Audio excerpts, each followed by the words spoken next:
The Qatar Airways GKA Kite World Tour is an umbrella for a handful of kiteboarding disciplines. While the Globe-Trotting Tour makes calls around the world, the ultimate expression of kiteboarding is freestyle.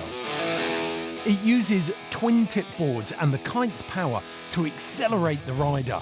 The kite generates speed, but not lift, for jumps. That enables the execution of technical tricks like spins and inverts, similar to wakeboarding and snowboarding. An international field of men and women fought for glory at the year's first stop in Qatar. The flat water and perfect breezes at the Red Sea Lagoon of Fuurit Resort are an ideal battleground for freestyle. Current world champion Gianmaria Coccoluto continued his winning ways, finishing top, with Carlos Mario second and Luca Pito third. Bruna Kaggia had lost none of her competitive fire and took the win ahead of Michele Sol in second and Natalie Lambrecht third. It was a different vibe at the tour's second stop in Salinas del Rey, Colombia. The tropical greenery was in stark contrast to the desert of Qatar. Steady breezes and kickers were ideal for freestyle. One of the top contenders was the Swiss rider Maxime Chablot, but it was Carlos Mario who won, ahead of Chablot and Coccoluto. Reigning world champion Michele Sol got back to winning ways on the tour's return to Colombia. Claudia Leon took second and Natalie Lambrecht was third.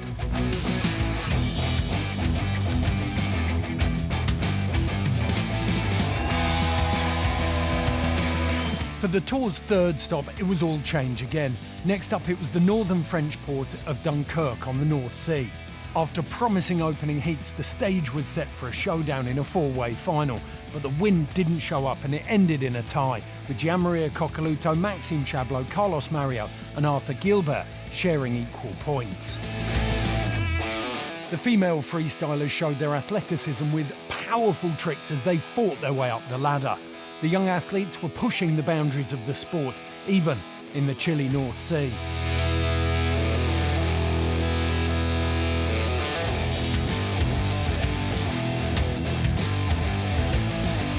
Bruna Kaggia came out on top for the second time this year. Michele Sol was due to compete, but pulled out at the last moment because of injury.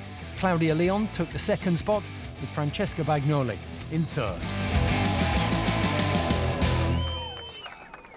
The race for the freestyle world title remains wide open, and our leading contenders have their eyes on the prize. At the age of 30, Gianmaria Coccoluto is the oldest man on the tour. Last year, he won his first world title and has vowed to do everything necessary to repeat his success. In contrast, the US's Michele Sol, at 18 years old, has 5 freestyle world titles to her name already and is a true kiteboarding prodigy. Her fluid, powerful style has made her almost untouchable in recent years as she pushed the boundaries of women's freestyle kiteboarding. The Brazilian Carlos Mario is another one with a stuffed trophy cabinet, 4 world championship crowns, and he's hungry for more. The 25-year-old now leads the tour after 3 stops. The young Spanish powerhouse Claudia Leon has shown that she's more than capable of playing on the big stage. She took a tour stop win last year and she's currently second in this year's standings. Maxime Chablot, the multi-talented Swiss athlete, is a man on the move. This year he's chalked up a second place and a joint first. And the laid-back Red Bull rider is always exciting. His easy power and style a joy to watch. While Brazil's Bruna Kaggia is always up for the fight and can never be ruled out, she's in the driving seat with 2 wins from 3 events this season. I'm not someone that likes to put times and, dates to things. I like to experience it, and I feel like my kiteboarding journey has been so interesting and so rich. And the motivation, I think it comes from that. I've been on the tour for a really long time. I don't know exactly how many years, but it's just always something new. Every year is different, and I truly love freestyle, and I think that's what keeps me the most fresh to keep pushing.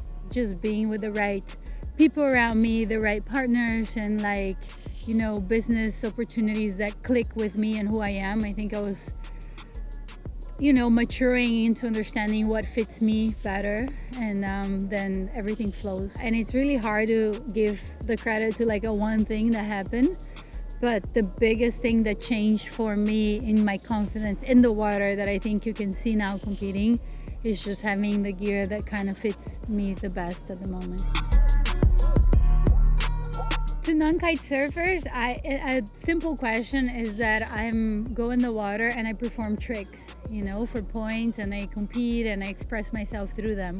But truly for me, freestyle is an endless opportunity to rediscover yourself. Like the movements are so different and there's no end to it. Like when you start putting grabs and turns and spins, I feel like I've been freestyling for so long, but I'm still discovering so many new things, and sometimes I'm like, there's so much more and I just want more time to try all of this. And you know, one trick, sometimes you do it 1,000 times. If you put one grab into it, it could change the whole thing. Freestyle kiteboarding takes its roots from the sport of wakeboarding, and that sport really is all about riders performing maneuvers passing the control bar behind their back. Now the difference with kiteboarding is that the riders physically have to remove themselves from being hooked in and connected to the kite. The more technical moves, especially sometimes with double passes behind the back, they tend to score a bit higher. But what's really nice with the freestyle discipline today is how it's evolved. The big change very recently is this new introduction of two groups. The riders have to think about performing moves that are done from the heel side, which are the more common moves.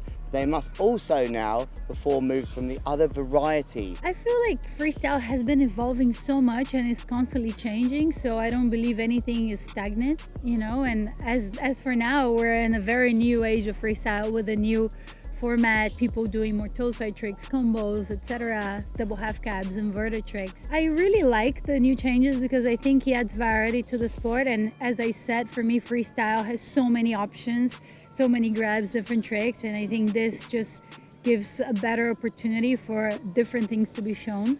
And I quite like that because it shows the real freestyle, which is all of this diversity and different tricks.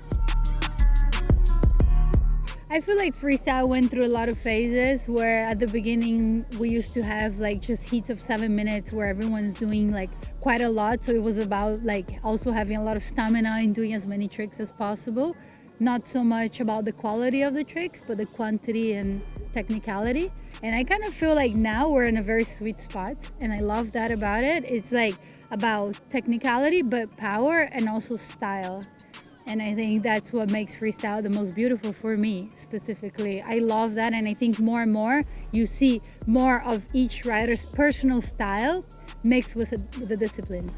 And that's the beauty of it. You see such different things in self-expression. And I kind of feel like this strong energy of freestyle like coming back. So I think soon we'll have like quite a lot of new riders in and bringing new things into the sport.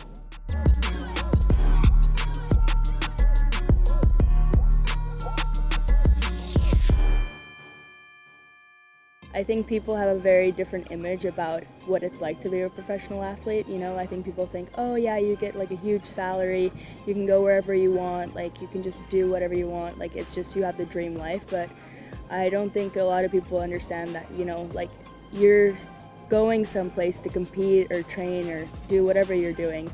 And in that process, your sponsors aren't technically all the time like covering 100% of your costs, or you're actually spending your own money to get to the place, to maybe get first, maybe get second, maybe get paid. And yeah, it's just a hard sport to be in because it's not a big sport yet. It's not known around the world. It's not surfing, it's not soccer. It's not a sport where you have other brands outside of your community that are trying to sponsor you.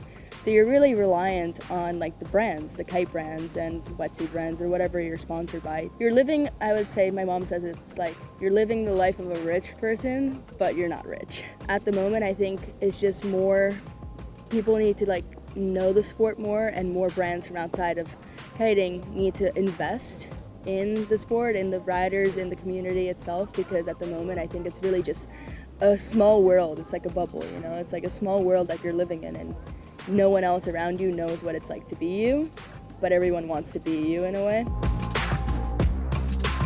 My body's just been growing up, you know, going through adolescence, going through like, I don't know, your body changing and just getting pounded all the time. I think it kind of catches up to you, eventually, you know, it doesn't matter if you're young, but if you're growing up and you're like taking a beating, like every single time you're out in the water when you're that young, it's gonna affect your body in some way or another. It might take a little bit longer, but those injuries can show themselves earlier to you because you've been doing it for a long time.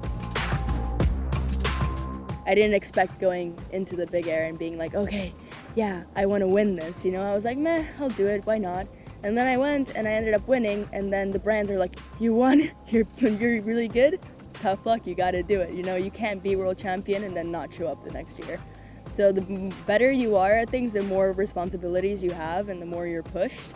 So I just think it's like hard to keep up with it at sometimes. You know, I see Bruna, Therese, Claudia, they're all like super determined and like super like on it and just like visualizing what they're gonna do, and it's very different to my way of doing things because I just kind of go and I'm like, okay, I need to do this, this, and this, and I don't really think about it. I just go into it with like a blank mind and I know what I have to do. So listening to how, or watching and observing how the others are when they're competing, it's very interesting, you know? It's just different.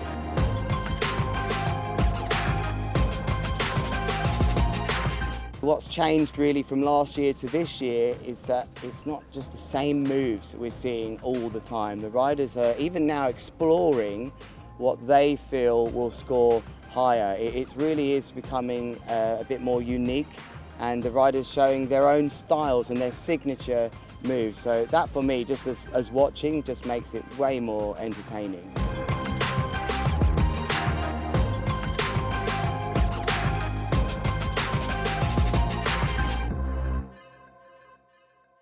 I started when I was 9. I started with my father when he saw this new kiteboarding school close to our house.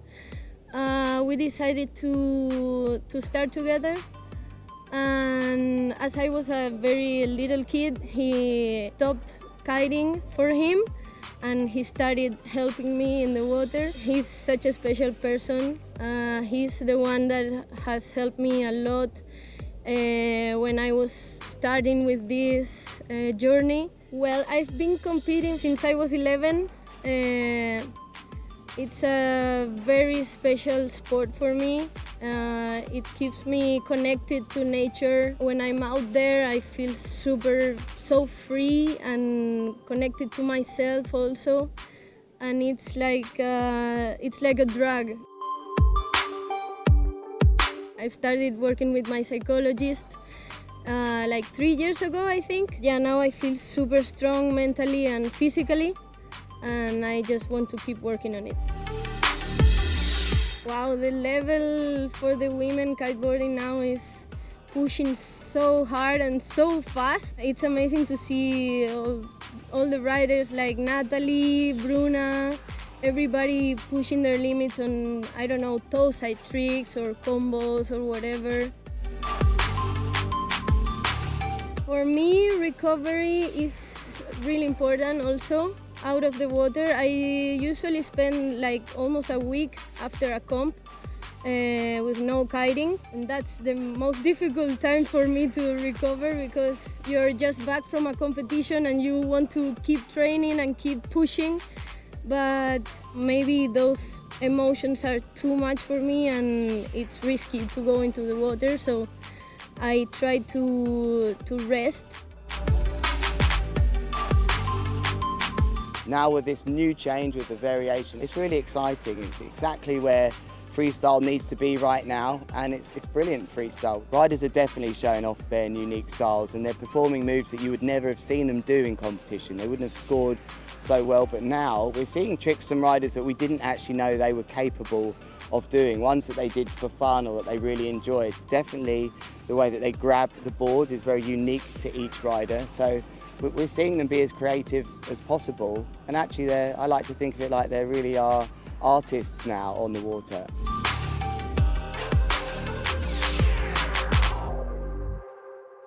Of course, this year I would like to take the title again, because I know I have the level, I can do it, so I will push until I take another one, for sure. For me, freestyle, it's a lifestyle. I'm a freestyler since when I was doing skater, when I was 7, you know. Like, my life is a freestyle. The way I live, you know, like, also if you see my van, it's also old school van, everything is a freestyle. It's a state of mind for me, you know, it's since forever. Like, I live with this from morning to night, you know. Well, this year we have a new format that means we need to show some new trick. Like, you have to do toe side trick or like rewind and stuff. And in my training it changed a lot because now I'm having so much fun when I train because I can do so many tricks. Before we was more focused on that 4 or 5 tricks that everyone was doing to win the comp. So now my training is different. When I go kite, I'm having so much fun, trying new trick and doing rewind, try to create a new trick and then no one do it. Like, so it's much better now. I really like it because the door is more open also for either rider to go in the final and take a win in the event. Before it was only that 3-4 rider doing this big trick, but now the door is open for everyone. You can see new rider coming and go until the final and with new trick. So it's really nice and I think it's the best way to push freestyle and the sport. Yeah, I just became a dad and it was one of the best things in my life, better than be world champion. And yeah, it didn't change that much because my life keep going the same, +1. So this is the best thing ever. Everyone was telling me, your life is gonna change, you cannot train, you cannot compete, you cannot push freestyle anymore. But was not true. I'm pushing more than before. I have more time for training. So yeah, my life is beautiful and I cannot ask for a better life.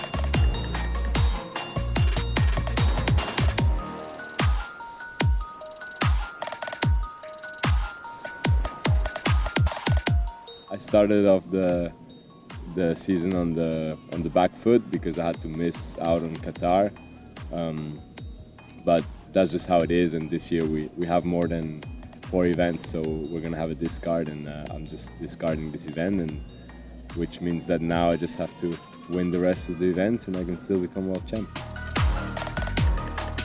I also compete on the freeride skiing in winter. I'm a freeride world champion in 2022, and for me, it's very important to do the two. It's very hard in the sports that I do to live off of one of them. So then also doing both of them and getting extra sponsors in both helps me to make a living out of it. And yeah, it's been like super fun for me to do both. Each of them motivates me for the other one. Like, I go for a winter season and then I'm super hyped to get back on the kite, and I go for the kite season and I'm super hyped to get back on skis. For me, it's just a good balance to do both, and since I don't have any association or anything behind me like pushing or forcing me to do what they want me to do, I just kind of can choose myself whether I want to go on snow or on the water, and it's been working out pretty well for me. I mean, I feel like ever since I started to do those two disciplines, I've really been growing a lot, growing my mind, growing my level in both sports, and I'm gonna keep trying to do the same. By doing those two sports, I just gain way more competition experience and all this than the other riders, because when you're competing or like doing only this the whole year for 5 competitions, and in the whole year you only do 5 competitions, it's hard to learn lessons out of it, and it's hard to actually take those lessons you learn and take them to the next event, because events are very spread out, seasons are very spread out, and so it's quite difficult to stay on top of your game and to stay like to learn lessons, those lessons you need. You take a rider like Jamma, for example, he's happy just kiting and freestyling all the time, and he manages to stay motivated like this. For me, if I would go 2 months to Greece or like somewhere and just like kite every day all day long, like I would just kind of lose motivation, and I probably wouldn't be at the level I am, because I would kind of stop progressing, or I wouldn't really want to keep going, to be honest. It's really hard for me to like really keep pushing and be motivated this whole time. And that's where like doing different stuff like kind of pushes me to then come back. Freestyle is basically, as the name says, it's you do whatever you want, freestyle. We ended up calling freestyle in kiting mainly the unhooked tricks, the tricks where you unhook from the harness and then do tricks by just using the strength of your arms more than just sending the kite and going up and hanging under the kite. But at the end of the day, freestyle can be hooked in, freestyle can be anything, as long as you're on a kite. I'm dedicated to this, and it's not just about what other people think or want to see that I'm going to change my way of thinking. For me, this is my discipline and the one I want to pursue, and I'm going to keep going. The Brazilian athlete Carlos Mario knows what it means to win. He's been on top of the world many times. He had a lock on the World Championship title for 4 successive seasons, dominating the freestyle world stage from 2015 to 2018.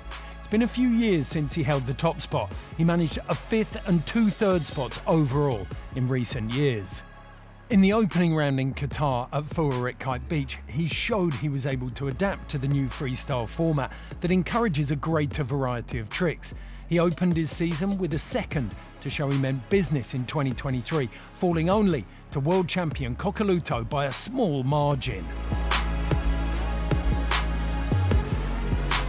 The freestyle discipline's 2nd stop in 2023 was a return to Salinas del Rey on Colombia's Caribbean coastline. For Carlos Mario and the other South American athletes battling in their own backyard, it was a dream come true. The home fans lining the beaches of the fishing village, cheering on their heroes. It's a big motivator for young athletes. The warm water and steady breezes combined with onshore kickers that served as takeoff ramps, and they made it a freestyle kiteboarder's paradise.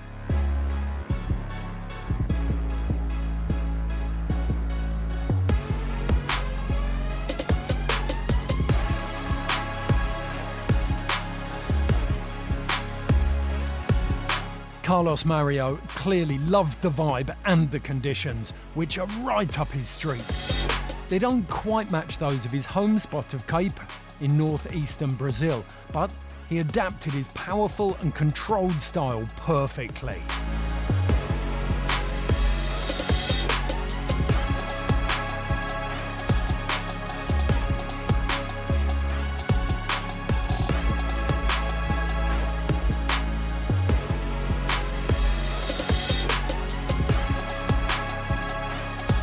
Mario took the win in Colombia to send him to the top of the rankings in the race for the 2023 world title. Next, they swapped the tropical waters of Colombia for the North Sea on the French coast in the town of Dunkirk. Several days of difficult conditions set up a 4-way final that included Carlos Mario, but the wind wasn't strong enough to finish, and so it was a 4-way tie, which meant Mario retained his position at the top of the freestyle rankings. Next competition is going to be Brazil, so it's going to be flat water, good wind. Those flat waters of Brazil's lagoons with consistently strong breezes are a freestyler's dream. The technical tricks the athletes perform in this optimal environment are mind-boggling. It is a breathtaking show of power and complexity. The conditions played to the strengths of world champion Gianmaria Coccoluto, who landed his title in Brazil last year with a display of precision and power. But Carlos Mario will have the added advantage that the season's 4th stop will be at his home spot of Kite in November. The top-ranked women will also be right at home. Tour leader Bruna Caggia grew up there, as did second-ranked Michele Sol, but the third-placed athlete Claudia Leon will still hope to stake her claim to the title. The freestyle year ends where it began at Fuarik Kite Beach in Qatar. It also offers a perfect lagoon in the desert. another amazing freestyle playground. It will provide an unparalleled stage for the 5th and concluding stop of the season. The Freestyle World Champions will be crowned with much fanfare in the home of our tour's title sponsors. Which of our athletes will take the prizes? Join us to find out.